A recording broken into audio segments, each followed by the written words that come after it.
kalodostan dyan na nalabikod nito kasi mga kasuras. Ngini, wana, isang pwede na nito kami kasusatiman, adili makaparikya subabay kanikalumanin sa mga mayaba agad diri, adili yung sikalumanin ka stricto, dili pa po yung sikalumanin. Ugay na kutulutiman na paggawapak ka dili kalumanin. Ngini ba kalodostan subabay sa surga, dyan na, wasalam.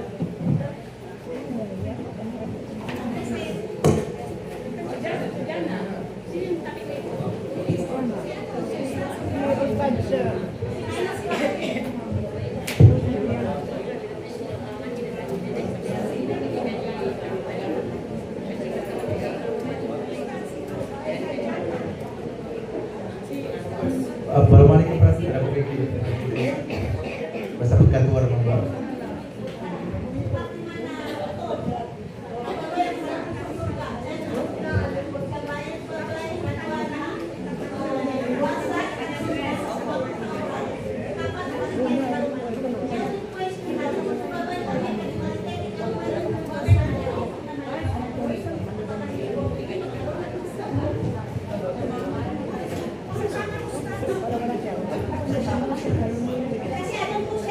Bismillahirrahmanirrahim. Alhamdulillahirabbil alamin wal aqibatu lil muttaqin wa la udwana illa 'alal zalimin wassalatu wassalamu ala rasulillah wa ba'd. Rabbi yassir la tu'assir ya Rabb. Yang kasabot sa isa ni Sister Ando nambitya sa hadith ibabay na makalog sa surga may katsambay sa limatiman may kapuasa sa panganin sa auratin manitya ka ni karumanin sa awlala. Amin tingin ka, di makapalitya sumabay sa nakisamo ka rin kayo manin. Ngayon to consider, di na magkakasama ka, tumay ka pagkasabot ko. For example, bagatin sa simposyo, di pag yung ikaw. Tin magkasumabay. Pama, nangin to, di makasama ka sumabay sa nito ba situation. Depende. Di tamad dahil di makasama. Surga niya, kikuan na karuwa Allah ta'ala. Abeng kaya inatin na nababayan to mapiagal magkang ibatarang ka kamasyatan nito nasupakin si kalumanin yatin ka babay na maligaya ka ni kalumanin okay na once ka nasupak o babay so kasukan ni kalumanin anto aga berkana di kenabun pakapayunin so tau kanuliku agama Islam na di ka madali makanaraka di ka madali makanaraka nung makanaraka tau na makalim kanuliku agama Islam. Pagpalagay natin, ya akida na ahlus sunnah wal jamaah, hindi dito minatay sa isa kalusan, amasla. Di gananin ini halalin to akalusan. For example, may ba nakasupak ka ni kaluman ni na mama, bangagyo mo ng ibatala ka masya yun. Hindi niya ini halal yun. Minatay sa kanilo, kung masla kalusan, liyupo sa kapalakuto, ya akida ahlus sunnah wal jamaah, ila tahti masyiatillahi azza wa jal insya'a Allah adzabaha wa insya'allahu ghafara laha wa'afa anha wa yamkahandan wallahu ta'ala ampunani wa yamkahandan wallahu ta'ala siksani masiksa nampas tau alladhi matala al-kabira wa lam yatub minha inatay sutaw sa masakan sa dari kasawati suya mapia sistara may advice basta segaluman ka dari kenapa kemaksiatan ni pesuruh ni penjeka ginawa lagi ka palitian anda to apa kamu ngani belum kasi simposium anda to ditinggalin yan lo amin ka mama sampul ko bangalikod pejeros ditinggal niya naggalugat ka ditinggal niya naggalibubukan ka na hindi naman sa lahat ng oras na ganun siya nagkataon lang so mas mapya pag inubuti kayo ito ba manay maya linyo sumabay nakapalit yang itu makanarakan itu kan wallahu ta'ala perintahkan wallahu ta'ala ampun itu Allah ta'ala ampun rahim lagi niyan itipawangan ng tuna maya mamunasami simposyo man niya kaya ya mas mapianak pag inubuti kasi kawan kawagi binto di ka pertegel ati nanto tinggi straight ko benar para po sa atin kaya mama na dia mga ikor kanarakan ni kanarakan mama the youth la yadkhulul jannata the youth kawan mama dapat kulit sa kalau manin su pamilya ni nana di magkaroon sa surga. Nato bagaling ko na. Grabe may kamanisan ka. Mapasal ka na usulan. Allahu a'lam. Next po, si Ma'am Suad. Okay, assalamualaikum. Siguro ang tanong na ito ay nakaano kayo ba kayo isagyo sa lamang regarding sa babae. Di ba sinabi niyo po kanina na ang nanay or ang babae is kalahati ng community. Tapos yung kalahati is pinapanganak na yung lalaki.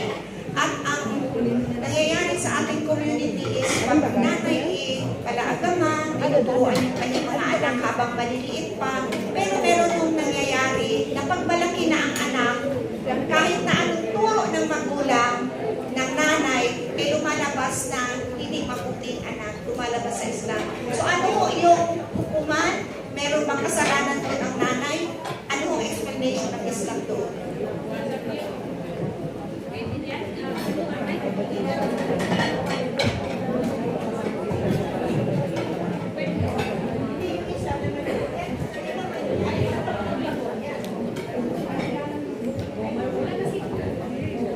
Bismillahirrahmanirrahim.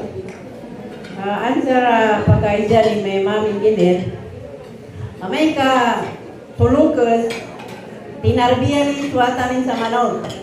Lango na mga ukit na ipamano ni nun, ugay nagugas la na simon pa. Hinggal ka rin sa lipa kayo sa sugulis na. Ayan, ipagisi ni Mama Suwad. Paano rito? Ganun sa tulukas. Importante na sa Allah Ta'ala nakataon ni tinarbiyan kasuatan. Lango na mga ukita, inukita ng gan. Nagkagina, so katuturo no tao na biyetila. Ya banuturo na sa Allah Ta'ala. Saka nasabak. Na may kayo kita ng kasulang mo sabab sa Allah Ta'ala inaturo na. Ampo ng ganin. Kagina, apiat siya ka ng mga nabi na nanggulula sa mga watan nila. Na sinumupak sila. Ha? Importante po na nanggalbag tanong sa mga ukit, katuturo at kanumanaw, tagulin gasla, na nasimibay sa kanin, na so Allah Ta'ala imantaw mampun kano, lukas amay ito kayo ng bulan watanin. Sabutan ma'am? Okay. Next po si Ma'am Talabas.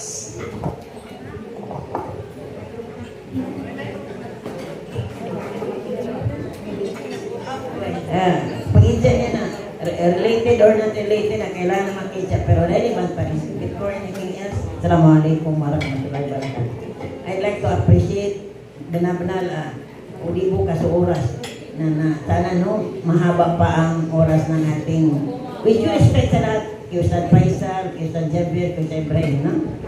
Suggestion lang ito, ha? Unsolicited suggestion. Next time around, sorry talaga, panagtampo, ngayon pa lang. The guest speaker will speak ahead of the local, yung mga guest na natin na regular. No? Inshallah, inshallah.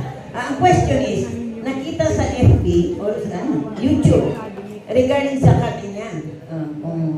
Kasi tayo mga ladies, we have all the ornaments with all the jewelries. Iwasan ka ito whatever, tradition ba?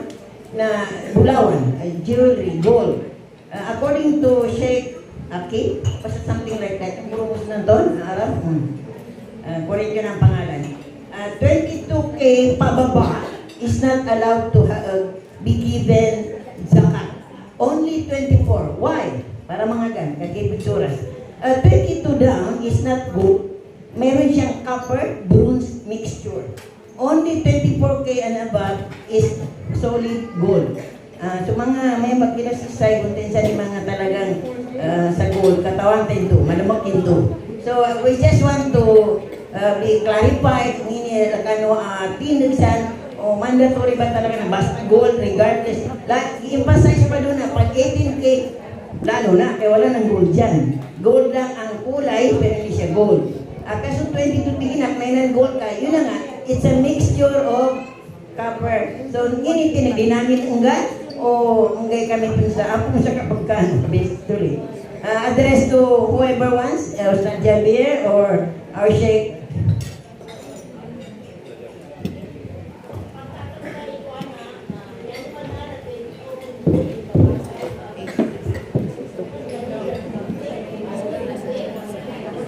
Fine.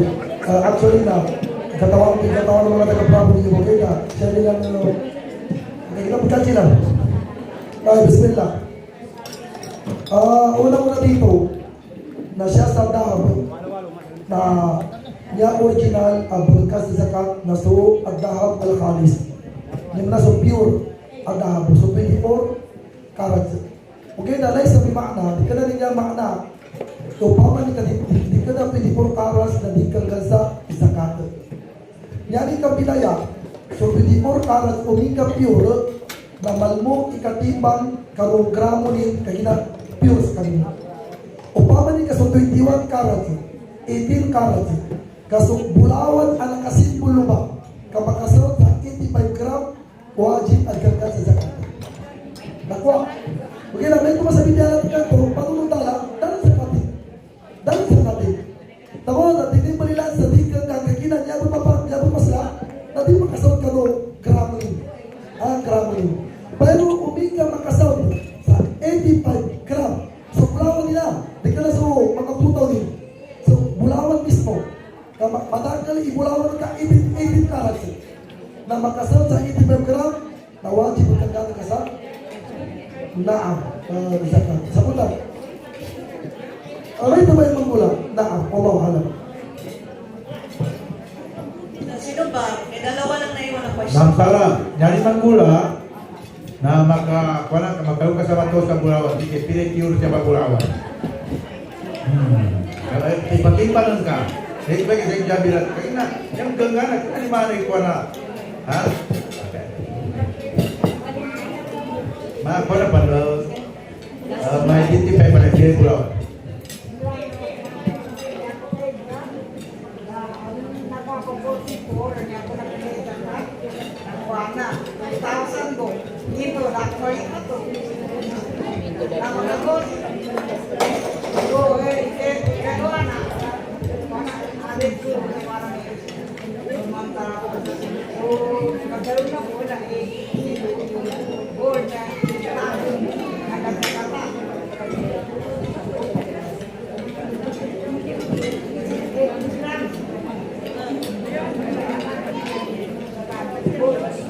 Guys, yan yung pagkaisa, mamasugol po na 80 grams na way gamitan sa kanin ito, wagim sa kanin ang bagagan sa tsaka.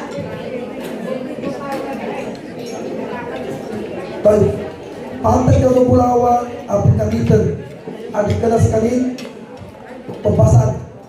Nah, dua timan yung opinion ng mga ulama. Ada mitanong ka ng mga ulama sa apya pagkamitan kamu, basta na kawas mo syurot. Ikaw sa asyurutin na al-hawl, na umasong italikot sa salagon. Ikadua na kung nisab, yan inisab na 85 gram, na apya pagkamitan ka, nagkanggang ka sa kanisa, zakat. So, ito mga ulama. Dahil malang umika 80 gram ito, na dapat magkumasa nisab. Yan mga dapat zakatin. Kailangan ka ng mga ulama, ipigilan, lubog ka sa zakat umika, pagpasas ka rin. At tawag ka pagdagangan ka. Di ka na pagdimon, at tawag ka pagdimon. O kaya na, afiyata, ako rin na ating nakilap, na yan ang pinakabapya panahal na magkita sa zakat, afya, di ka na ka, pagpasas, hindi ka na sa unsong, nisab, at tawag ka sa hawl, ng tuba ang kinatimo sa zakatan to. Naam. Okay, last question na po. Kasi wala na akong oras. Lima na yung question natin. Para sige, mabot natin.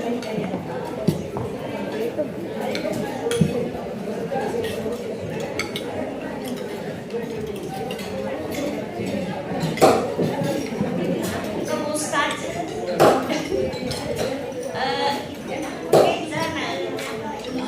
Isa sa wakan ko ba ba yun? Sa wakan ko din. Inutigin. Pamagkamila ka saan? Hindi ka mata. Nanahin mo mapatay ang landa. Bukas kanin mo pa ng tawanan mo. Ito ang wakan. Bali subabayan mo na yung pumalaka. Kalamusan ka. Sa kanin mo na piso sa gabi si Akida ng karuman eh. Kadwa ka to rin wakan.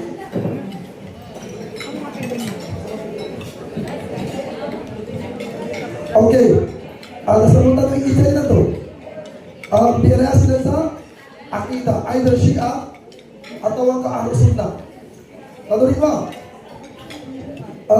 kinataro ng Rasulullah sa inakadama ilaykum ang tardawna dinahu.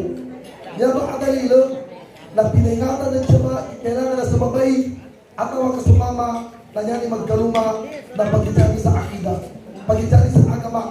Kaya ginasupod ka ng mga ulama na pag ang inibatan nila asyurut na kapag gawin nga na al-mubatala. Mama daw atawag ka al-mukapa. Yan pinalaw mukapa na isang mo sa agama. Kalau mama atawag ka so babay. Ikadua na so mga ulama na mo si Fudail bin Iyad natigit idalakay ito pintarik ahlul bid'ah fakhudu ang tarikin akhar. Gila naman tigit Fudail bin Iyad kung makasalubong mo yung taong iba ang akida na dapat sa ibang katumaan, paano pa kaya maging asawa? Apay ka ni makasalubong mo ito kailangan na sa ibang katumaan. Natigit ba Manjala sa ahlul bid'ah, sabi ni Sufyan al-Thawri, sino man ang tao na makiupo, makipagkaibigan, makisama sa mga taong pabibid'ah, napakadadasara, para mo siyang tinulungan para sirain ang Islam. Kaya kailangan na gawin magkaruman ng gap. Di mabagay. Di mabagay ang magkaruman ng babae sa kabyasi, akida rin. Okay, nagulat, nakawin din sila. Na ang kaida ng mga ulama na la uqubata illa ba'da al-indar. Dapat punishment, dapat dusa ng tao yan ito man nagkasabutan iso galbo ka na to. Kaya ginating ko Allah Ta'ala mamakun na ma'atibin hata na ba'da rasula yan pinaka papayaga ayatan. Okay na sabang sa pila sila sa akida na supot ka ng mga ulama na wajib ang makapitas ng kamay. Umingka, di tanasul. Dili, sabyan umabasok. Nagkalinan ko, akida. May tumusok, babay ka. Atang babay, ay atang mama. Aminanay ka ni Imam Ahmad. Mama, tigin yan Imam. Si Karumang kung tigin na rin mo sa bayan. Nag-ipit na ni Imam Ahmad. Talik ha. Tigin pitas ka. Ma'inna hula ka iralaha. Kaya ginatigin dang kapyanan ni Imamay. Adili, pagsambayan. Kaya kailangan na karoon ni binasay akida rin. Natuba, yan yung maana na di mapakay anya magkaruma, mababay, ang muslima, mga ang muslim sa kabyasi, akida rin. Kailangan na, pag sa surut, natin ang ganyan ito na al-mukapa. Nagkapareho kayo ng relihiyon. Allahu ta'ala. Salah niya, ano sa isa, parang katawan mo, kagina pa sa pelikula man na wajib, pinapait. Nanay kali niya na pagkasumpan na, siya kali po jalan niya, pamakutan tanong. Niya ko isa, na subabay ang magingay na minatay, na dapat makambatas kanin, na ngikukuman awata to sa lidar matyani inanin. Ngito kapag kaya kaginabibiyag su wata sa lidar matyani inanin kaminatay, pero magingay, anong wata to sa lidar matyan, na minatay subina. Bali, natakod ay bibiyag yung wata to sa lidar matyan. Ngayon kapag kaya pabriyan ka po ni wata to. O hindi kapag bali, niya ba yung ito Kona, kaninatan wa katawan no, ano to na, COVID, niya si Sekali Bunsal, dayan tano, ingay tano, ingay rekanya na mapet si Sek Jabiran niya, nasaksa maya, dari na patanan sula ko, ibagay po tanang rekanya. May tumasabi niya ko, kakak ko sa inan, ugay na alya ko niya sa ilmu, na alya ko niya mo sa haid. Ulira kakak sa kagwapo. Bahasa Allah Ta'ala ini masyarakat tanahnya Syekh Ibrahim, Syekh Jabir, Syekh Al-Asr Kabir, Syekh Faisalan ya Bahasa Allah Ta'ala manang gamboi rakyatnya apakah syawal kenuntu al-izzat itu masih izzat binati sumpabaina jika pangka buddhis magingay ngito mapakai upakan utianan tu apa mo kakuan wataan tu ameti mga ulama ka qarrara al-atibba al-mukhtassun pamanina nakangay sa qarar so mga doktor o medicine mga mutakhassisun kasali ka na doktor Tuloy kanila na pinanagyan. Kanagdaw nilang ianang janina la yazalu hayya. Tama nila, nagdaw lang mga doktor, inuwatanan na bibiyag. Bibiyag iwatanan. Na adan pulsa sa mapakai makaligtas. Actually, nagway kaddaw. Kaya so majority ng mga ulama, yes kami na siya kami ba mami doon, anya pagkadaw. Wa kunna naging lahat ng qawl sa tigilan may kami ito ba nagkadeklara no doktor kasaligan no may kanila kurso kalau ginapangagi na may ito ba bibiyagi watanan nawagin kuan watanan ذهب جمهور الفقهاء إلى وجوب شرط بطن أم الميتة استخراج الجنين حيا punan to wajib operan ipianahinan to kakuan iwatan to bibiyag lesh nukat yan ta'lilun na lianna inqadan nafsil ma'sumati wajibu sukaligtas kang inosenti ataw na wajib inosenti watan to wa hurmatul hayy awjad min hurmatil mayyit. So karapatan no bibiyag na mas awjab gano karapatan binatay. Amen. Na babayan to okay ang karapatan sa didit samantalaan ko pa na minatay na pero kami natay kapag inagalo di ka pakai to. Di ka pakai samantalaan ka tapos sama minatay ni kontra na dineta mo yung sana kadan hurma na may tatalo. Na kaya mas awjab di hurma na hayy. May tumasawatan to. Kung may karapatan ang ina na hindi di pamapahiyan ilawas ni Piyawin natin na pero mas lamo na may karapatan awatan to mailitas po sa kanila. Kaya ina nakadeklara ng doktor bibiyag. Pesikanta di mas ala ni katambi na bibili mo. Ame man ang kawatan to na minate mo din. Nakadeklara ng doktor minatay. Nayakaw lala di insyaAllah na dintapungan. Ilabang din sa api inani. Sige na, sumabay na din kawagibin. Sa didit, pamungkirangan nilawas, hindi apa pala pupapinan. Minatayan nga. Pupapinan, minatayan nga. Wahada wallahu ta'ala a'la wa a'lam wa ahkam. Assalamualaikum. Okay, the last question na lang po.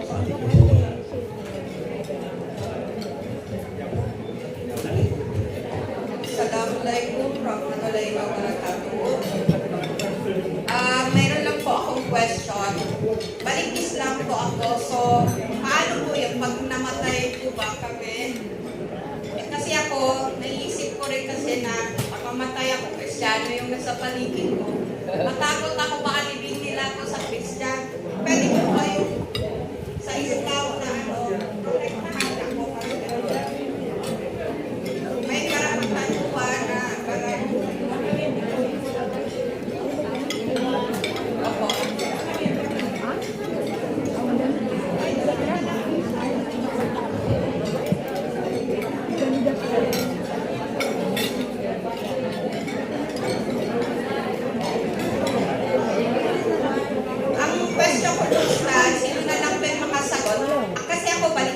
yung nakapaligid sa akin mga Kristiyano, ayaw kong ilibingan ko sa Kristiyano. So, sino yung tatanggol sa akin?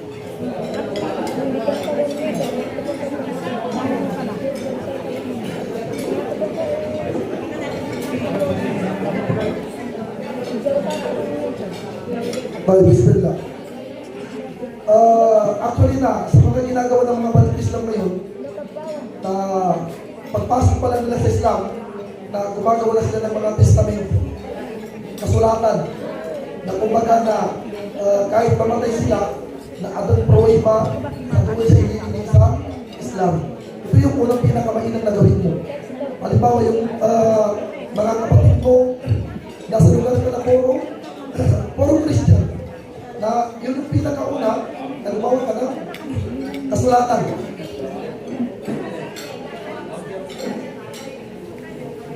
Actually, na pwede mong kumbaga ng mga organisasyon na papag-isip ka naman. So, yun ang pinaka-the best na tawag dito una na gawin mo para maprotektahan ka mula dito sa kalabog sa lupa. Pangalawa, na lumipat ka ng ibang lugar, ibig sabihin na pumunta ka sa mga lugar ng mga Muslim. Kumbaga, takot ka sa ganun yung mangyari. Pangatlo, na sa pagkamatay ng isang tao, na pinapahintulutan sa atin ang tinatawag na wasiya. Ang ibig sabihin ng wasiya, bago ka pa mamatay, pipili ka na sa mga sister kung sino ang maliligo sa iyo. Bilang kamahinan niya ba? Bakit? Pag namatay tayo, na pag narinig niya, alam niya. Sige, ako yung binigyan niya ng wasiya, authority na maliligo sa kanya. So sa pagligo sa patay, ang pinaka-aula kung sino yung binigyan mo ng habilin. Kaya si Anas bin Malik, nung siya ay namatay, ang naligo sa kanya ay si Muhammad bin Sirin. Si Muhammad bin Sirin. So yun ang mga tawag dito, matawag ka na pwede mong gawin para malipinsan ka. Wala doon sa sinasabi mo.